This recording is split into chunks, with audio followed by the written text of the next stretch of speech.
اعوذ باللہ من الشیطان الرجیم بسم اللہ الرحمن الرحیم اب امن کا تھا میتن فاحییناہ، تو بنا جو کوئی تھا مردہ اور ہم نے اسے زندہ کر دیا۔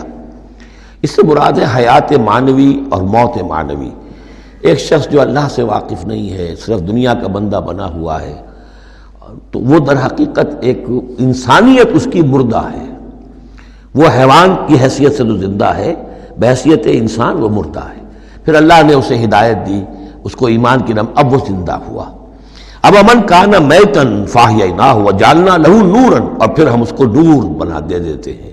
اب وہ اللہ کی کتاب اس کے سامنے ہے، یمشی بہ فی الناس، اب اس کو لے کر وہ چل رہا ہے لوگوں کے مابین۔ کمن مثلہ فی الظلمات، کیا وہ شخص ان کی طرح ہو جائے گا کہ جو اندھیروں میں بھٹک رہا ہو، لیس بخارج منہا، اور اس سے وہ نکلنے والا ہے ہی نہیں۔ کذالک زین للکافرین ما کانوا یعملون، اس طرح مزین کر دیا گیا، کھبا دیا گیا ان کافروں کے لیے جو کچھ کہ یہ کر رہے ہیں، یعنی اس میں ہی مگن ہے وہ۔ لیکن ایک وہ شخص تھا جس کو پہلے ہوش نہیں تھا، توجہ نہیں تھی۔ حضرت عمر ہے رضی اللہ تعالیٰ عنہ، 6 سال لگ گئے۔ حضرت حمزہ ہے 6 سال لگ گئے، 6 سال میں ایمان لا رہے ہیں۔ لیکن پھر یہ ہے کہ اللہ نے ہدایت دے دی۔ اس کے بعد یہ ہے کہ وہ نور قرآن مجید بھی موجود ہے، اب چل رہے ہیں، آگے بڑھ رہے ہیں، سر فروشیاں کر رہے ہیں۔ اب ایک وہ جو بھٹکتے ہی رہے ساری عمر اور اسی اندھیاروں کے اندر ہی جانے دے گئے۔ وَكَذَلِكَ جَعَلْنَا فِي كُلِّ قَرْيَةٍ أَكَابِرَ مُجْرِمِيهَا، اسی طرح ہم نے ہر بستی میں بڑے بڑے مجرم کھڑے کیے، لِيَمْكُرُوا فِيهَا، تاکہ وہ اس میں خوب چالیں چلیں۔ وہی بات، شیاطین الانس والجن کو ہم نے اٹھایا، اسی طرح ہر بستی کے اندر جو سردار اور بڑے وہاں کے چودھری ہوتے ہیں، ہم ان کو چھوٹ دیتے ہیں کہ وہ کھڑے ہوں اور روکیں لوگوں کو، اور لوگوں کو ستائیں، اور لوگوں سے امتحان لیں، لوگوں کو آزمائش میں ڈالیں، چالیں چلیں، تاکہ جو صاحب جوہر ہیں ان کے جوہر کھلیں، ان کے اور نکھریں، ان کے اندر کی صلاحیتیں جو ہے وہ اور اجاگر ہوں۔ اکابر مجرمیہا لیمکروا فیہا، تاکہ خوب چالیں چلیں۔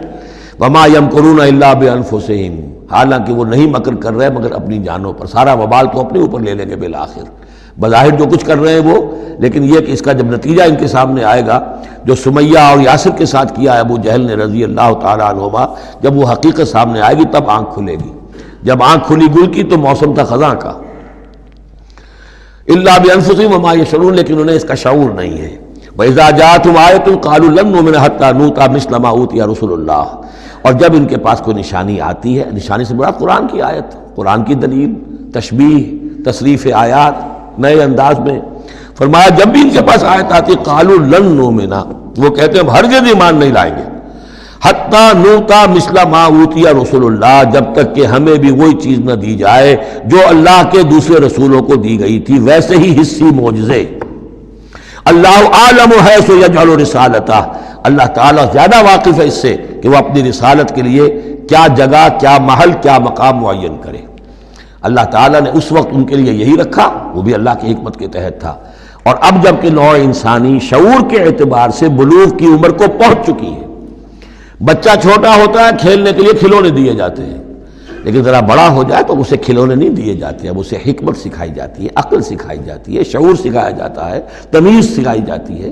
تو وہ نوع انسانی کا دور طفولیت تھا، اس میں ابھی ان کا فہم، ان کی عقل، ان کے شعور، ابھی ان کی جو ہے بلوغت کو نہیں پہنچی تھی یہ شعور کی چیزیں، لہذا ان کے لیے وہ کھلونے بھی تھے، حصی معجزات بھی تھے۔